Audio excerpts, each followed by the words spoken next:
ರಾತ್ರಿ ಕಲ್ಬುರ್ಗಿ ಬಿಟ್ಟು ಹೋಗ್ತಾ ಇದ್ದೀನಿ. ಒಳಗಡೆ ಹೋಗಿ ಆ ಪಾದಗಳಿಗೆ ನಮಸ್ಕಾರ ಹಾಕಿ ಮುತ್ ಕೊಟ್ಟು ಬರೋಣ ಅಂತಿದ್ದೆ. ನಾನ್ ಟ್ರಾವೆಲ್ ಮಾಡುವಾಗೆಲ್ಲ ಇದೇ ಪ್ರಾಬ್ಲಮ್. ಅವ್ರ ಜಾಗಕ್ಕೆ ಬಂದು ಅವ್ರ ಭಾಷೆಯಲ್ಲೇ ಕೇಳಿದೀನಿ, ಸರಿಯಾಗಿ ರೆಸ್ಪಾನ್ಸೇ ಮಾಡಿಲ್ಲ. ಇದೇ ನಮ್ ಕಡೆ ಟಿಕೆಟ್ಗೆ ಕಾಯಿನ್ ಕೊಡ್ತಾರೆ, ಇಲ್ಲಿ ಪೇಪರ್ ಕೊಟ್ಟವ್ರೆ. ಬಟ್ ರಂಡಿ ಅಂತಿದ್ರು. ನಮ್ಮ ಮಹಾನಾಯಕನ ದರ್ಶನಕ್ಕೆ ಒಂಥರ ಡ್ರೀಮ್ ಕಮ್ ಟ್ರೂ ಅಂತಾನೆ ಹೇಳ್ಬೋದು.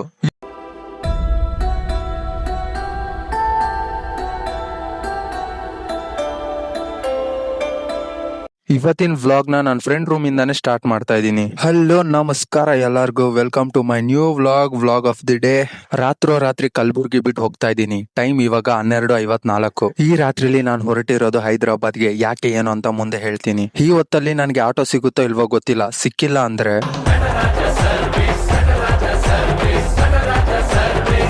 ನಾನು ನೋಡ್ಕೊಂಡು ಪಾಸ್ ಆಗಿದ್ದ ಆಟೋ ಮತ್ತೆ ವಾಪಸ್ ಬಂತು. ಅದೇ ಆಟೋ ಹತ್ಕೊಂಡು ರೈಲ್ವೆ ಸ್ಟೇಷನ್ ಕಡೆ ಹೊರಟೆ. ಆಟೋ ಹತ್ತುತ್ತಿದ್ದಂಗೆ ಆಟೋ ಡ್ರೈವರ್ ಅನ್ನ ಈ ಟೈಮಲ್ಲಿ ರೋಡ್ ಎಲ್ಲ ಸರಿ ಇಲ್ಲಪ್ಪ ಅಂತ ಹೇಳ್ತಾ ಇದ್ರು. ನನ್ಗೆ ಆ ಅಣ್ಣ ಮೇಲೆನೆ ಭಯ ಶುರು ಆಗೋಯ್ತು. ಎಲ್ಲಿ ನನ್ನ ಸೈಡ್ ಕರ್ಕೊಂಡೋಗಿ ಹೆಂಗೋ ರೈಲ್ವೆ ಸ್ಟೇಷನ್ ವರ್ಗೂ ಬಂದೆ. ಅಲ್ಲಿ ಜನಗಳು ನೋಡಿ ಸ್ವಲ್ಪ ಧೈರ್ಯ ಬಂತು. ರೈಲ್ವೆ ಸ್ಟೇಷನ್ ನೋಡೋವರೆಗೂ ಜೀವನ ಗಂಟ್ಲಲ್ಲಿ ಹಿಡ್ಕೊಂಡ್ ಬಂದಿದ್ದೆ. ಹೌದು, ಆ ಆಟೋ ಡ್ರೈವರ್ ಮೇಲೆ ನಾನು ಅನುಮಾನ ಬಿದ್ದಿದ್ ತಪ್ಪೆ. ಬಟ್ ನನ್ ಜಾಗದಲ್ಲಿ ನಿಂತು ಒಂದ್ಸಲ ಯೋಚನೆ ಮಾಡಿ, ಈ ಹೊತ್ತಲ್ಲಿ ಈ ತರ ಯೋಚನೆಗಳು ಬರುತ್ತಾ ಇಲ್ವಾ ಅಂತ.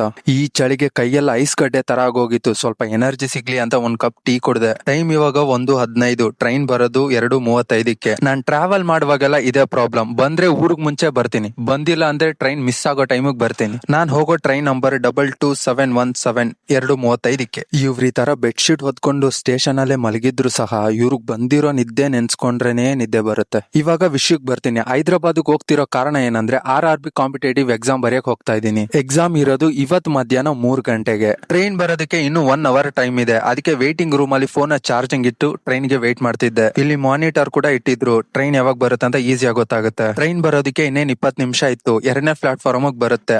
2ನೇ ಪ್ಲಾಟ್ಫಾರ್ಮ್ ಅಲ್ಲಿ ಕೂತ್ಕೊಂಡು ವೇಟ್ ಮಾಡ್ತಾ ಇದ್ದೆ. ಟ್ರೈನ್ ಬರ್ತಿದ್ದಂಗೆ ರಾಜಾರೋಷವಾಗಿ ಸೀದಾ ಹತ್ತಿದ್ದು ಸ್ಲೀಪಿಂಗ್ ಕೋಚ್ಗೆ, ಜನರಲ್ ಗಲ್ಲ. ಯಾಕಂದ್ರೆ ಬರ್ಬೇಕಾದ್ರೆ ಇಂಟರ್ನೆಟ್ ಅಲ್ಲಿ ಚೆಕ್ ಮಾಡಿದೆ. ಎಕ್ಸಾಮ್ ಬರೆಯಕ್ ಹೋಗೋ ಕ್ಯಾಂಡಿಡೇಟ್ಸ್ ಎಲ್ಲ ಸ್ಲೀಪಿಂಗ್ ಕೋಚ್ ಅಲ್ಲಿ ಫ್ರೀ ಆಗಿ ಟ್ರಾವೆಲ್ ಮಾಡಬಹುದು. ಅದು ಸೀಟ್ಸ್ ಖಾಲಿ ಇದ್ರೆ, ಇಲ್ಲ ಅಂದ್ರೆ ಅಲ್ಲೇ ಅಡ್ಜಸ್ಟ್ ಮಾಡ್ಕೊಳ್ಬೇಕಾಗತ್ತೆ.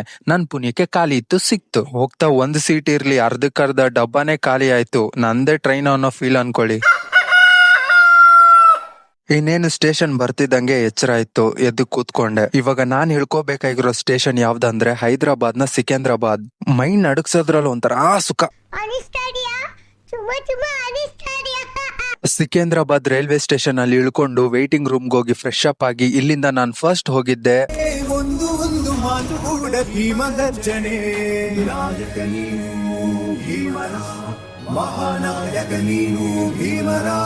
ನಮ್ಮ ಮಹಾನಾಯಕನ ದರ್ಶನಕ್ಕೆ. ಒಂಥರ ಡ್ರೀಮ್ ಕಮ್ ಟ್ರೂ ಅಂತಾನೆ ಹೇಳ್ಬೋದು.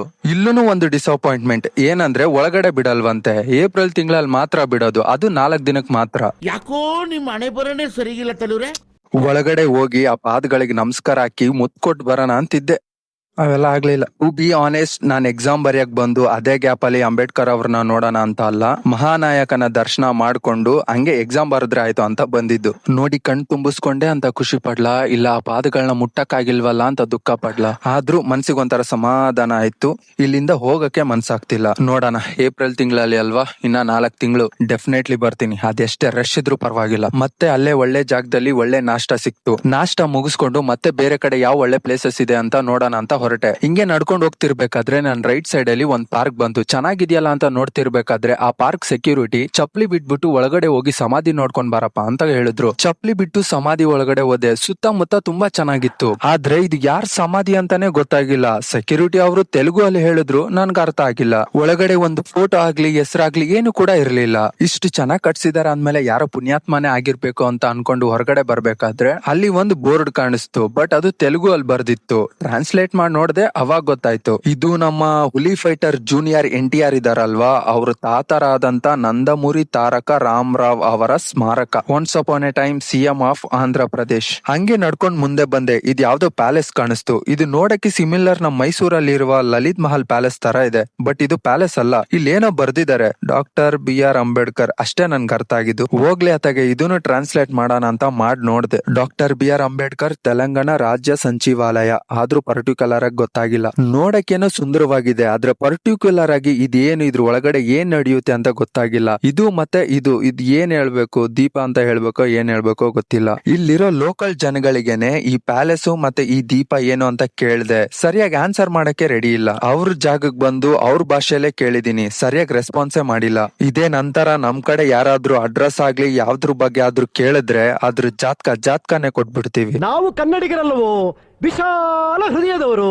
ದೀಪದ ತರ ಇದೆಯಲ್ಲ ಅಂತ ಹತ್ರ ಹೋಗಿ ನೋಡೇ ಬಿಡೋಣ ಅಂತ ಹೋದೆ. ಇಲ್ಲಿ ಒಬ್ರ ಅಣ್ಣನ ಕೇಳ್ದೆ, ಇದು ದೀಪ ಅಂದೆ, ತೆಲಂಗಾಣ ದೀಪ. ಆದ್ರೆ ನನಗ್ ಗೊತ್ತಿರೋದು ಒಂದೇ ದೀಪ, ಅದು ಅಲ್ಲಿ ಒಳಗಡೆ ಹೋಗಿ ನೋಡೋದಕ್ಕೆ 20 ರೂಪಾಯಿ ಟಿಕೆಟ್ ತಗೋಬೇಕು. ನಾನ್ ಅನ್ಕೊಂಡೆ ಆ ದೀಪದ ಒಳಗಡೆ ಏನಾದ್ರೂ ಮ್ಯೂಸಿಯಂ ತರ ಇರ್ಬೋದೇನೋ ಅಂತ, ಬಟ್ ಆ ತರ ಏನು ಇಲ್ಲ. ಇಲ್ಲಿ ಹೆಂಗೆ ದೊಡ್ಡದಾಗ ಕಾಣಿಸ್ತಿದೆ, ಹತ್ರ ಹೋದ್ರೆ ಇನ್ನೂ ದೊಡ್ಡದಾಗ ಕಾಣಿಸುತ್ತೆ ಅಷ್ಟೇ. ಅದಕ್ಕೆ ಟಿಕೆಟ್ ಏನು ತಗೊಳ್ದಿರಾ ಅದೇ ಅಣ್ಣನ ಕಡೆಯಿಂದ ಚಾನಲ್ ಸಬ್ಸ್ಕ್ರೈಬ್ ಮಾಡಿಸ್ಕೊಂಡೆ. ನೀವು ಮಾಡ್ರಿ, ಸಬ್ಸ್ಕ್ರೈಬ್ ಮಾಡ್ಕೊಳ್ಳಿ. ನೆಕ್ಸ್ಟ್ ಅಲ್ಲಿಂದ ಮತ್ತೆ ನಾನು ಬಸ್ ಹತ್ಕೊಂಡು ಹೊರಟಿದ್ದೆ ಚಾರ್ಮಿನಾರ್ ನೋಡಕ್ಕೆ. ಕಂಡಕ್ಟರ್ಗೆ ಚಾರ್ಮಿನಾರ್ ಸ್ಟಾಪ್ ಬಂದ್ರೆ ಚಪ್ಪಂಡಿ ಅಂತ ಹೇಳಿದ್ದೆ, ಇದೇ ಆ ಸ್ಟಾಪ್ ದಿಗಯ್ಯ ಅಂತ ಇಳಿಸಿದ್ರು. ಚಾರ್ಮಿನಾರ್ ಎಲ್ಲಿದೆ ಅಂತ ಹಂಗೆ ಹುಡ್ಕೊಂಡ್ ಮುಂದಕ್ಕೆ ಹೋಗ್ತಾ ಇದ್ದೆ, ಆಮೇಲೆ ಕಾಣಿಸ್ತು. ಚಾರ್ಮಿನಾರ್ ಹತ್ರ ಹೋಗ್ತಿದ್ದಂಗೆ ಗ್ಲಾಸಸ್ ಮಾರೋರೆಲ್ಲ ರಂಡಿ ಅಂತಿದ್ರು.